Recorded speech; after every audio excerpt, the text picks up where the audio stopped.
Nesse vídeo iremos conhecer a mitologia chinesa. É formada por elementos de 3 religiões diferentes, o confucionismo, o budismo e o taoísmo. Assim, os deuses sobre os quais falaremos a seguir vêm dessas 3 religiões, em especial o taoísmo.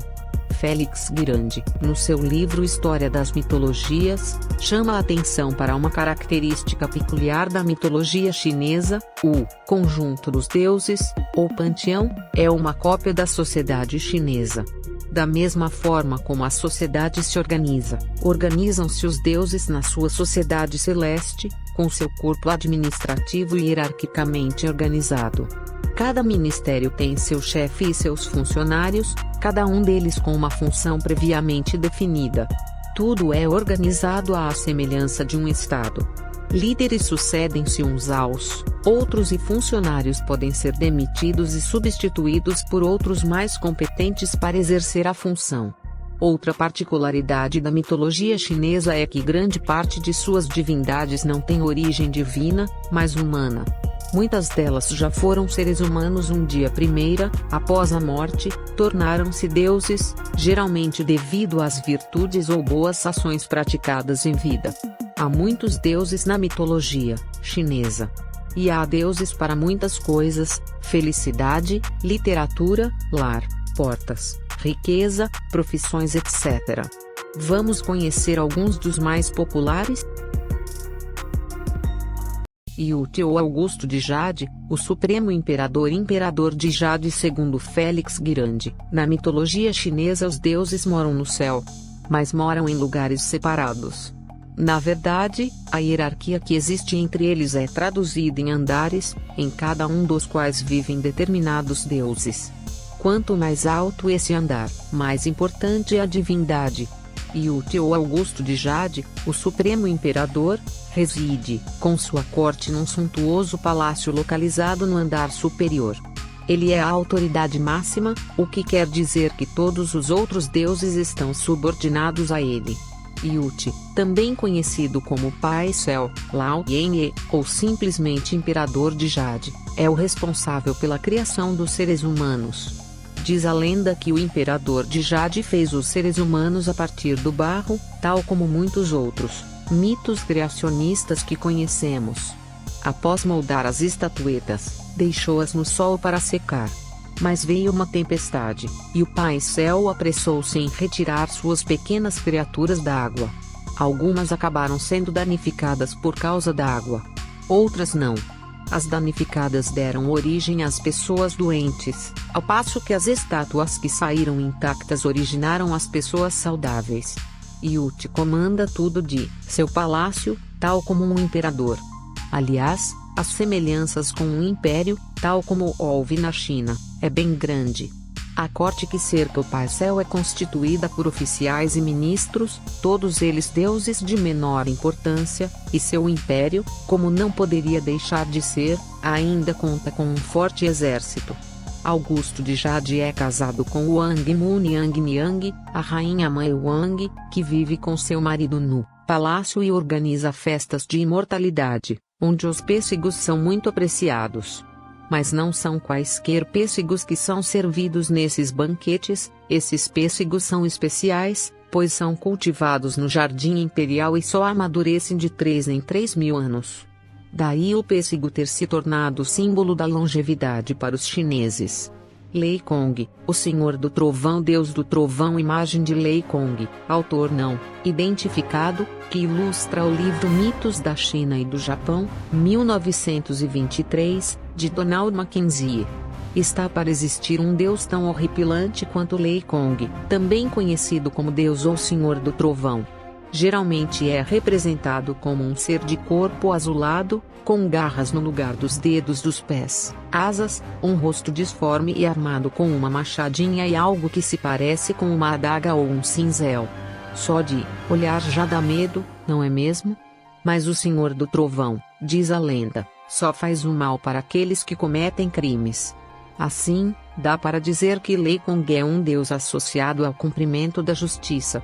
Por exemplo, seres humanos que praticaram crimes graves, como assassinato, e, por algum motivo, não foram punidos pela justiça terrena, geralmente não escapam da fúria justiceira do Senhor do Trovão. Essa machadinha e essa adaga servem para isso mesmo que você está pensando. Mas não apenas seres humanos de carne e osso podem ser punidos por ele. Espíritos que fazem o mal ou mesmo animais que assumem a forma humana para praticar crimes também estão na sua mira. Félix Guirand conta uma lenda curiosa sobre o Senhor do Trovão. Certa vez, um caçador foi pego de surpresa na floresta por uma forte tempestade. Viu que havia, no topo de uma árvore bem alta, uma criança segurando um estandarte de pano e madeira. Quando o Deus do Trovão se aproximou da criança, ela pôs o estandarte entre ela e o trovão, e este teve de se afastar. É que o Senhor do Trovão não suporta coisas sujas. E o estandarte estava muito sujo. O caçador entendeu que o trovão queria punir aquela criança. Assim, resolveu ajudá-lo, acertando um tiro no estandarte e abrindo caminho para o trovão destruir com um raio a árvore e a criança junto. O raio foi tão forte que o caçador desmaiou. Quando acordou, encontrou um bilhete: vida prolongada. 12 anos por auxílio à obra do céu. Ali ao lado, não havia nenhuma criança, mas um enorme lagarto morto. A criança nada mais era do que um disfarce usado pelo lagarto, maléfico para praticar algum tipo de crime. Os reis dragões, governadores dos mares e controladores das chuvas dragão chinês. Os reis dragões, Long Guang, são muito importantes no panteão chinês. Segundo as pesquisas de Félix Guirand, os reis dragões vêm logo abaixo de Augusto de Jade e cada um possui um palácio, chamado Palácio de Cristal, e tem ministros, funcionários e um exército à sua disposição. Vários outros deuses estão submetidos a eles. Existem 4 reis dragões: Ngao Kuang, Ngao Juan, Ngao Shen e Ngao Xin. Cada um deles é responsável pelo cuidado de um dos 4 mares que existem na Terra. Eles são os governadores dos mares.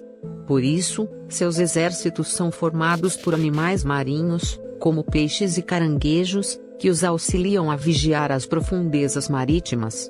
Quem acredita nesses deuses associa a ocorrência das chuvas à sua vontade.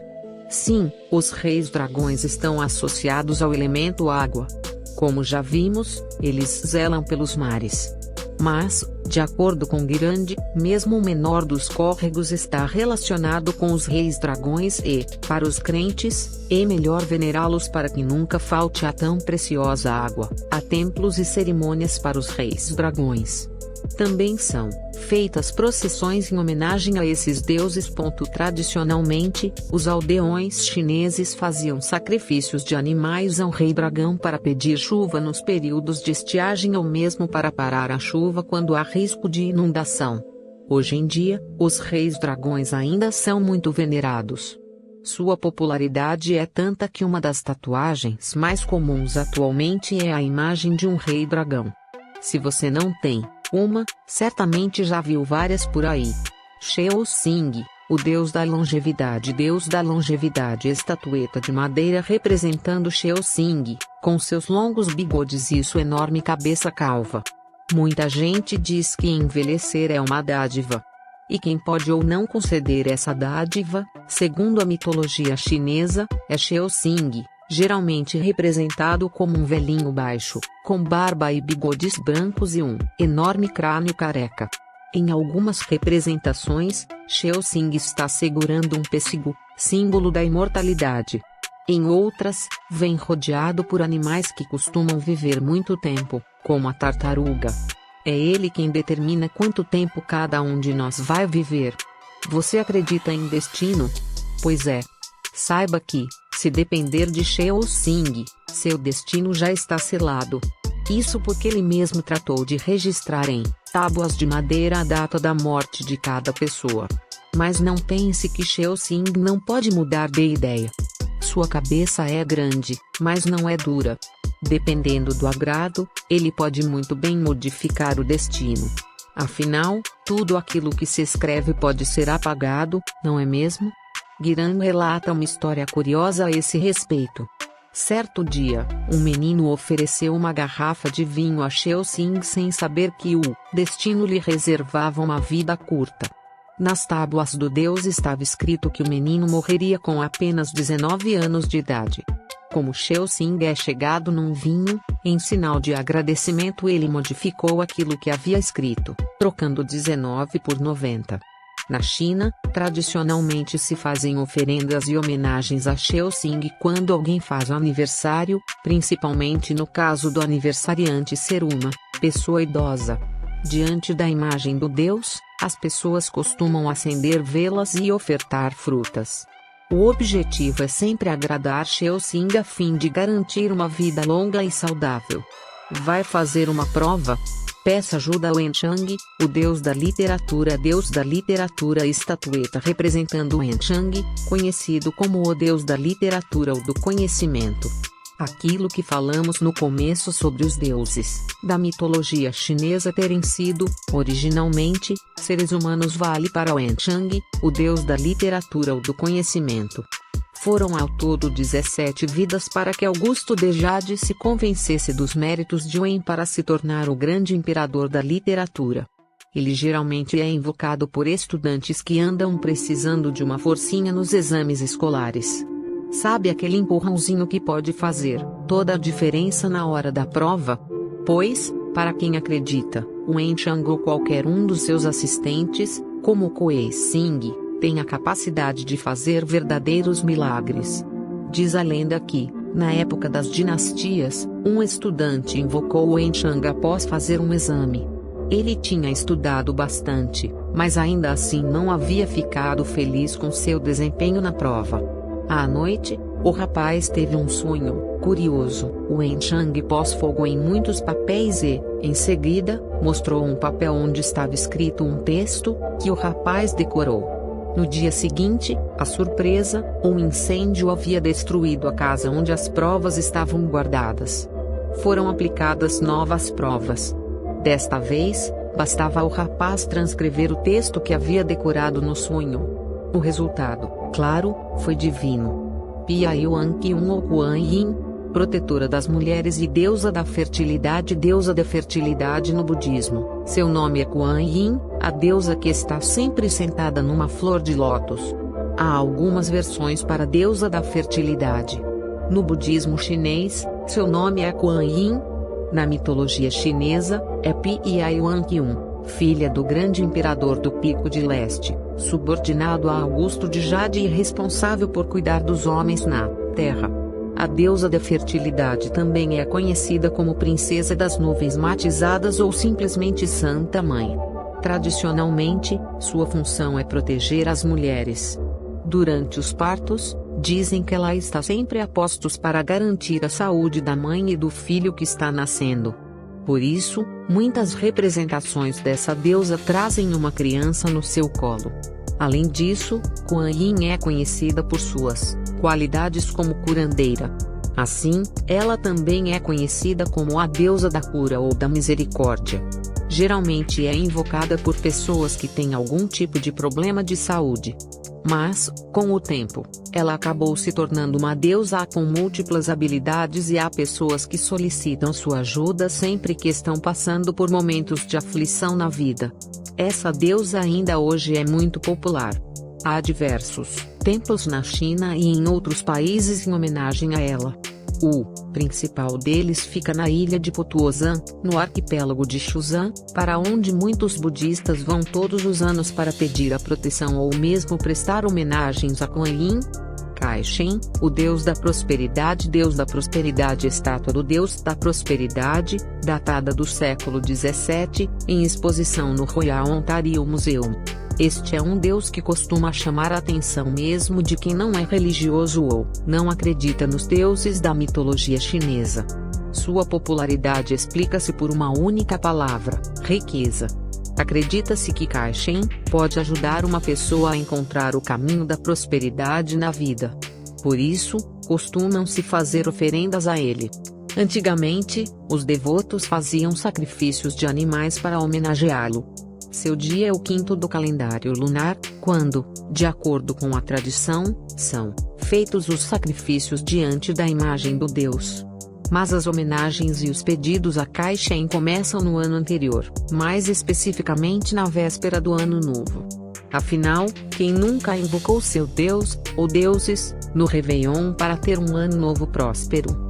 Todos os anos, no dia de Caixem, centenas de milhares de peregrinos vão ao templo de Guiyuan, na cidade de Wuhan, no centro da China, para rezar e acender incensos.